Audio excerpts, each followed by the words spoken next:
We're going to be palpating the muscle known as nasalis, which is going to be in the nose. So this has two parts to it, so we'll kind of go through both parts. So this muscle is originating along the side of the nose, both parts of it, and this is over top of the maxilla.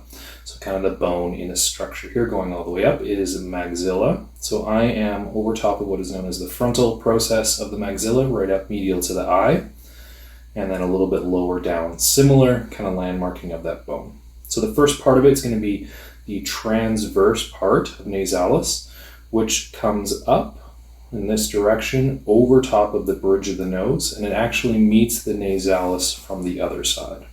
So kind of the insertion is the nasalis as it almost kind of meets in the middle. So it's almost kind of a tiny slip of a tendon, you might call it, but really the muscle just kind of goes up and then kind of comes down the other side. So as I palpate in this area, I'm actually going to ask her to take a nice deep breath in through her nose. Good, and relax. Some people are able to flare their nose on their own, so she's able to do a little bit of that movement. So this part of it, as it contracts, it kind of pulls and it almost constricts the upper nostril area. So this transverse part's going to constrict.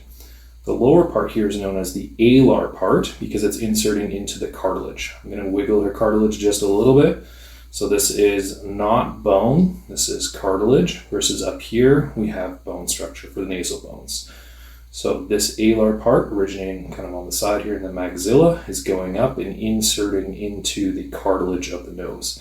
So if you watch really carefully as she flares her nostril, this is flaring with each contraction of it, so you can place your finger right next to that, versus the upper part transverse is constricting.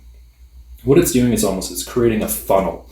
So you have a wider part at the beginning and then it narrows as it goes up higher. So as you inhale deeply through your nose, it would funnel air up inside. So both parts, again, transverse and alar part here on one side if we wanted to, or kind of bilateral, and they're both innervated by the facial nerve.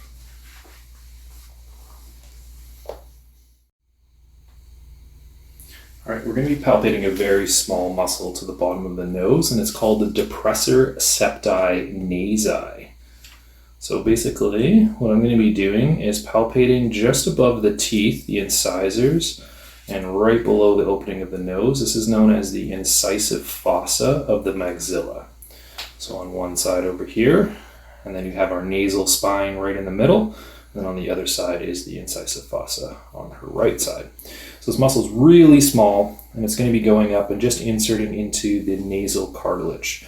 So it's going from maxilla into nasal cartilage.